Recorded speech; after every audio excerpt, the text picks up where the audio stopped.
네, 이어서 현장 연구원들의 목소리 조금 더 자세히 들어보겠습니다. 출연연 과학기술인협의회 이석훈 총연합회장 나와 있습니다. 어서 오세요, 회장님. 네, 안녕하세요. 예, 저희가 앞선 리포트를 보면요, 기관 평가에서 우수 평가를 받으면 네. 연임을 할 수 있도록 기관장이, 그러니까 시행령이 이미 개정이 된 것 같은데 이게 강제 조항이 아닌가 보죠?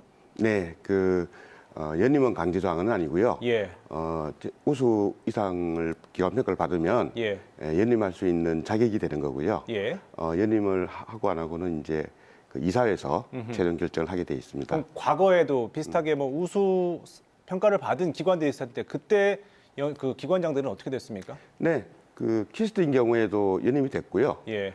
최근에는 작년에 생명연에서도 우수 이상 평가를 받아서 예. 연임이 된 사례가 있습니다. 네. 과거에는 이제 비슷한 사례에서 연임이 됐는데 이번에는 안 됐습니다. 네. 자, 이걸 가지고 그 출연원에서는 좀 어떤 해석이 나올 것 같은데 어떻습니까? 굉장히 현장에서는 참담하게 생각을 하고 있습니다. 예. 기관장 연임 제도 자체가 출연연의 그 과학기술의 그 지속성을 위해서 예. 만든 제도인데 예.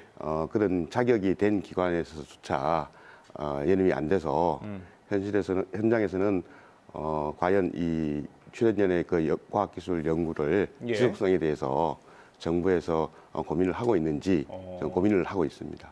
이게 뭐 정권 차원의 뭐 길들이기다, 물갈이다 이렇게도 보시는 건가요? 뭐 신호탄이라고 볼 수 있겠죠. 신호탄이다. 예. 사실은 그 연구에서 예. 그 이사회 구성이 이게 좀 왜곡되어 있습니다. 예. 현재 그 연구회 이사회는 총 15명으로 구성되어 있는데 거기에 당연직 이사로 각 정부 부처의 5명의 차관님이 예. 그 이사로 참여하게 되어 있습니다. 예. 그러다 보니까 실제로 이제 그 정부의 영향력이 반영이 됐다고 볼 수 있고요. 예. 또 하나는 지금까지 그 이사회에서 원래 이사는 차관님이셨는데 예. 거의 대부분 그 담당 국장님이 참석을 하십니다. 그래서 과연 본인의 그 의사를 반영했을까 하는 것에 대한 의구심을 갖고 있죠. 알겠습니다. 사실 근데 이런 상황이 정권이 바뀔 때마다 반복적으로 뉴스가 되고 있습니다. 그러니까 이게 현장 연구에도 뭐 악영향을 미칩니까? 굉장히 영향이 큽니다. 예를 들어서요? 말씀드린 대로 출연연에서 하고 있는 연구들이 대부분 다 이제 그 국가 사회적으로 필요한 연구들을 하고 있는데 예. 이런 연구들이 단시간 내에 성과가 나오는 거 아니거든요. 그렇겠죠. 그래서 장시간 이제 시간이 걸리는데 예. 중간에 이제 그 기관장이 바뀌면 기본적으로 기관 운영에 대한 방향이나 그 기관에서 그 추진하고자 하는 그 연구 목표나 이런 부분들이 바뀌게 돼 있거든요. 예. 그러다 보면은 결국 하고 있던 연구들이 또 바뀌게 되고 그래서 그 연구 역량을 축적하는데 예. 상당한 에러가 있죠. 그런 사례들이 좀 잦습니까? 아마 특히 이제 그 내부에서 이 원장이 되는 경우보다 예.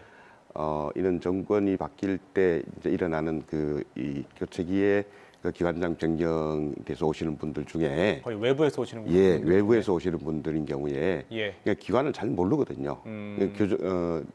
일단 규정을 잘 모르기 때문에 뭐 행정 절차라든지 이런 것들이 굉장히 졸속하게 처리되는 부분들이 있고요. 실제로 또 이제 뭐 경영 계획이라든지 이런 걸 설정할 때도 상당히 좀 근시안적인 단기간에 결과를 내야 되는 그런 예. 그 일들이 종종 진행되고 있습니다. 예. 그래서 그 출연하는 연구 기관에 근무하시는 분들의 좀 불만이 좀 쌓였군요. 네.